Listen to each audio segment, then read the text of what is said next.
Assalamualaikum warahmatullahi wabarakatuh. Baiklah, di sini saya akan menjelaskan tentang sejarah lahirnya Pancasila dari masa ke masa.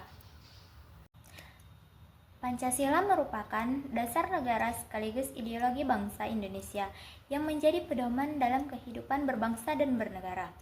Lahirnya Pancasila tidak hanya terjadi secara tiba-tiba, melalui proses sejarah yang panjang dan melibatkan pemikiran serta perjuangan pendiri bangsa.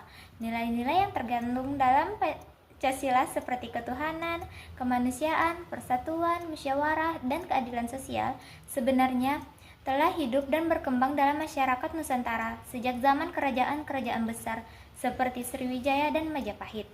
Nilai-nilai tersebut kemudian menjadi landasan dalam perumusan dasar negara Indonesia. Menjelang berakhirnya Perang Dunia II, Jepang yang saat itu menduduki Indonesia mulai mengalami kekalahan. Untuk mendapatkan dukungan rakyat Indonesia, Jepang membentuk BPUPKI atau Badan Penyelidik Usaha-Usaha Persiapan Kemerdekaan Indonesia pada tanggal 29 April 1945. Tugas BPUPKI adalah mempersiapkan berbagai hal yang berkaitan dengan kemerdekaan Indonesia, termasuk merumuskan dasar negara. Dalam sidang BPUPKI yang berlangsung pada 29 Mei hingga 1 Juni 1945, para tokoh bangsa menyampaikan gagasan mereka mengenai dasar negara Indonesia. Tokoh pertama yang menyampaikan usulannya adalah Muhammad Yamin.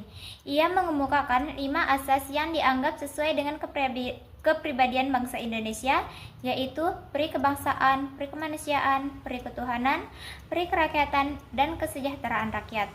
Yamin menekankan pentingnya persatuan bangsa yang terdiri atas berbagai suku, agama, dan budaya, serta pentingnya kesejahteraan rakyat sebagai tujuan negara.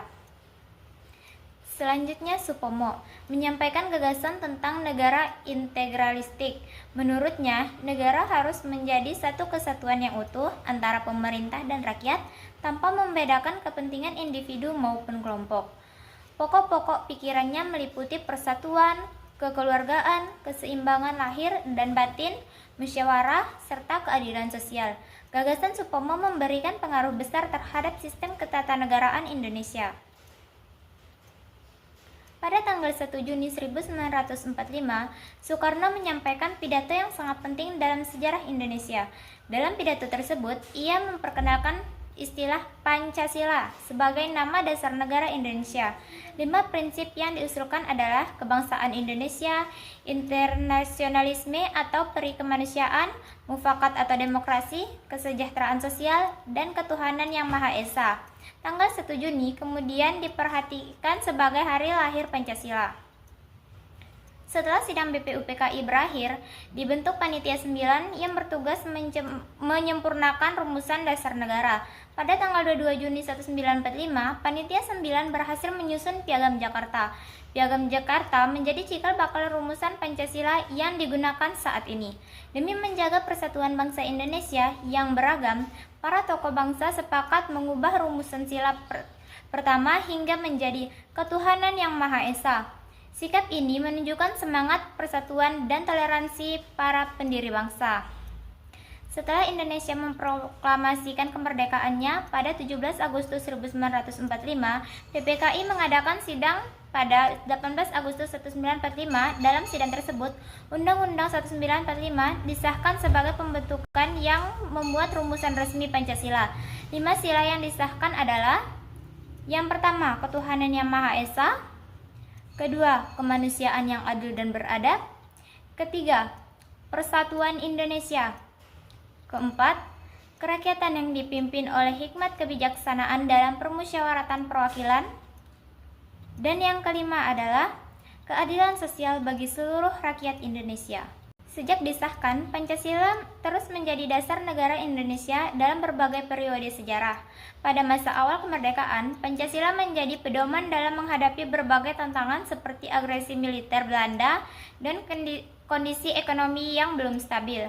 Pada masa demokrasi terpimpin, pelaksanaan Pancasila dipengaruhi oleh kebijakan Presiden Soekarno. Kemudian, pada masa Orde Baru, Pancasila menjadi asas tunggal dan diterapkan melalui program P4. Setelah melalui era reformasi, Pancasila tetap dipertahankan sebagai dasar negara dan dijadikan pedoman dalam menghadapi tantangan globalisme, radikalisme, intoleransi, serta perkembangan teknologi informasi. Pancasila memiliki peran yang sangat penting bagi bangsa Indonesia. Selain sebagai dasar negara, Pancasila juga berfungsi sebagai ideologi bangsa, pandangan hidup, pemersatu bangsa, dan kepribadian nasional. Nilai-nilai yang terkandung dalam Pancasila menjadi pedoman bagi masyarakat Indonesia dalam menjaga persatuan, menghargai keberagaman, serta mewujudkan kehidupan yang adil, makmur, dan harmonis. Kesimpulannya yaitu, Pancasila lahir melalui proses panjang yang melibatkan pemikiran dan musyawarah para tokoh bangsa, terutama Muhammad Yamin, Supomo, dan Soekarno. Setelah melalui berbagai tahapan, Pancasila resmi disahkan pada 18 Agustus 1945 sebagai dasar negara Indonesia. Hingga saat ini, Pancasila tetap menjadi pedoman utama dalam kehidupan bangsa dan bernegara, serta menjadi persatuan seluruh rakyat Indonesia di tengah keberagaman yang ada. Sekian, itu saja pembahasan dari saya. Wassalamualaikum warahmatullahi wabarakatuh.